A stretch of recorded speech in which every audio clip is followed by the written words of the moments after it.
آج ہم پاکستان میں یوم آزادی کی جو حالیہ تقریبات ہوئی ہیں نا، جی ان کا جائزہ لے رہے ہیں، جی اور خاص طور پہ ایک تبصرے کی روشنی میں ہمارے پاس عمران ریاض خان کا ایک وی لاگ ہے اچھا جو ان تقریبات کی نوعیت اور ان کے پیچھے جو سوچ ہے اس پر کچھ اہم سوال اٹھا رہا ہے۔ بالکل۔ تو آج ہمارا مقصد یہی ہے کہ اس ویلاگ میں جو نکات ہیں ان کو سمجھا جائے کہ یہ قومی دن منانے کے انداز میں مصنف کے مطابق کیا تبدیلیاں آ رہی ہیں۔ صحیح، اور ہم اس سے جڑے جو سیاسی اور سماجی حالات ہیں ان پر بھی بات کریں گے، لیکن یہ واضح کرنا ضروری ہے کہ یہ گفتگو مکمل طور پر اس وی لاگ کے تجزیے اور دلائل پر مبنی ہے۔ یعنی ہم صرف اس میں پیش کردہ مواد کا خلاصہ بیان کر رہے ہیں، غیر جانبداری سے۔ جی بالکل، غیر جانبداری سے۔ چلیں تو شروع کرتے ہیں۔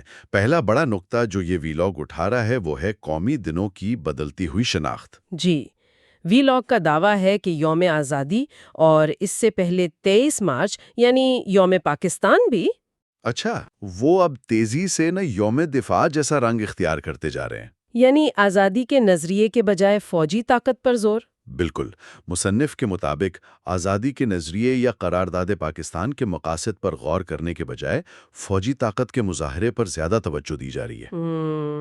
وی لاگ یہ بھی یاد دلاتا ہے کہ 23 مارچ کا دن تو اصل میں دو قومی نظریے کو سمجھنے کا دن تھا، لیکن وہ بھی اب بڑی حد تک ایک فوجی پریڈ کا دن بن گیا ہے۔ اچھا، تو یہ صرف تقریبات کا انداز ہی نہیں بدلا، وی لاگ یہ بھی کہہ رہا ہے کہ علامتیں بھی بدل گئی ہیں۔ جی کیسے؟ کہا گیا ہے کہ سرکاری اشتہاروں اور شہروں میں جو بڑے بورڈز لگے ہوتے ہیں ان سے بانیان پاکستان جیسے قائد اعظم یا علامہ اقبال وہ تقریباً غائب ہیں، اچھا۔ اور ان کی جگہ مبینہ طور پر موجودہ فوجی اور سیاسی قیادت کی تصاویر نظر آ رہی ہیں۔ اور اس میں ایک اور پہلو بھی ہے جس کی طرف وی لاگ اشارہ کرتا ہے، وہ یہ کہ صرف حاضر سروس فوجی افسران کی تصاویر ہی نمایاں ہیں۔ اچھا، ریٹائرڈ رہنماؤں کی نہیں؟ جی نہیں، ویلاگ کے مطابق ماضی کے ریٹائرڈ فوجی رہنما، چاہے ان کی خدمات کتنی ہی اہم کیوں نہ ہوں، ان کی تصاویر شامل نہیں ہیں۔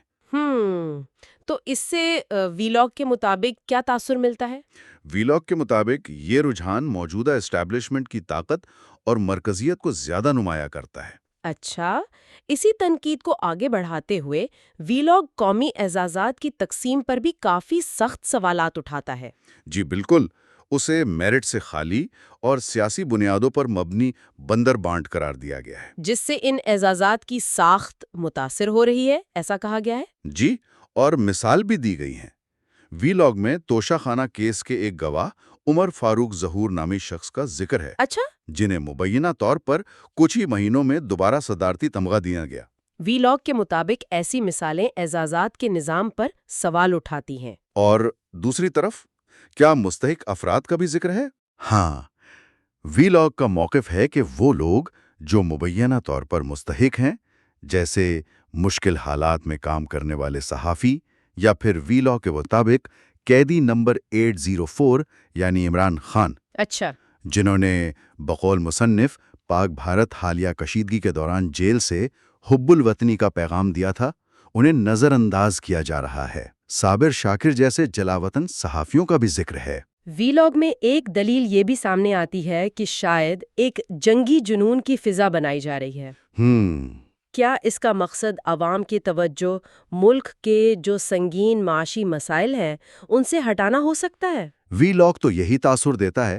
مہنگائی، غربت، بنیادی اشیاء کی قیمتیں، پھر وہ گندم اور چینی جیسے مبینہ اسکینڈلز، جی جی، یہاں تک کہ کرکٹ ٹیم کی کارکردگی اور ملک میں امن و امان کی بگڑتی صورتحال، وی لاگ کے مطابق ان سب سے دھیان ہٹانے کے لیے شاید قومی سلامتی اور دفاع پر غیر معمولی زور دیا جا رہا ہے۔ اور عوام کی توجہ ہٹانے یا کہہ لیں کنٹرول کرنے کی اسی مبینہ کوشش کے تناظر میں کیا وی لاگ کسی نئے قانون پر بھی بات کرتا ہے؟ ہاں بالکل، وی لاگ استدامت دہشت گردی ایکٹ میں ایک نئی ترمیم پر گہری تشویش کا اظہار کرتا ہے۔ اچھا، وہ کیا ترمیم ہے؟ اس ترمیم کے تحت سیکیورٹی فورسز کو یہ اختیار مل گیا ہے کہ وہ کسی بھی شخص کو صرف شک کی بنیاد پر 3 ماہ تک بغیر کوئی الزام لگائے حراست میں رکھ سکتی ہیں۔ 3 ماہ تک بغیر الزام کے؟ جی، وی لاگ میں سینیٹر مشتاق احمد خان جیسے ناقدین کا حوالہ ہے جو اسے ڈریکونین قانون یعنی بہت سخت اور جابرانہ قانون کہہ رہے ہیں۔ ان کے خدشات کیا ہیں؟ ان کے خدشات، جیسا کہ ویلاگ میں بیان کیا گیا، یہ ہیں کہ یہ قانون شہری آزادیوں کے لیے خطرہ ہے۔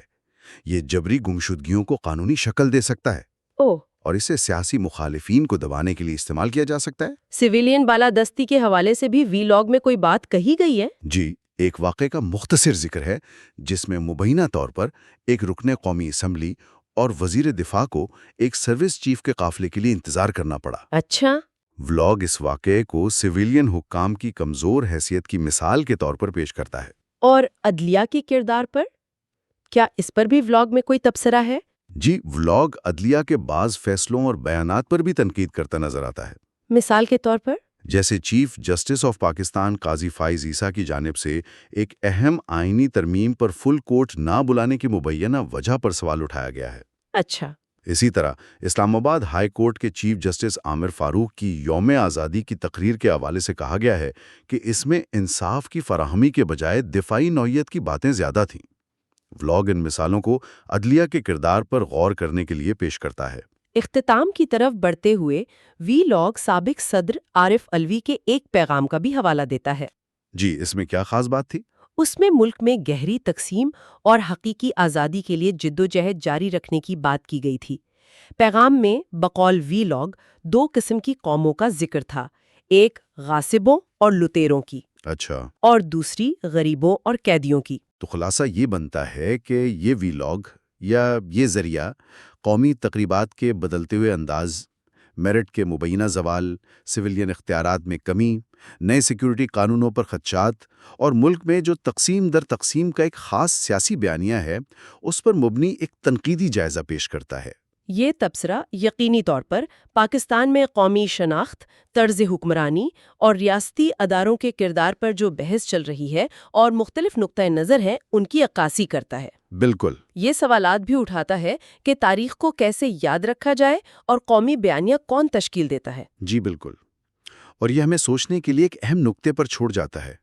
دیکھیں، ویلاگ موجودہ صورتحال پر تنقید تو کرتا ہے، لیکن ایک ایسا ملک جسے بے وقت اتنے سارے چیلنجز کا سامنا ہو، معاشی، سماجی، سیاسی، وہاں قومی دن منانے کا اصل مقصد کیا ہونا چاہیے؟ کیا ماضی کی یاد دہانی زیادہ اہم ہے، یا موجودہ مسائل کا حل تلاش کرنا ہے، یا پھر مستقبل کے لیے کوئی لاہ عمل طے کرنا؟ یہ ایک اہم سوال ہے۔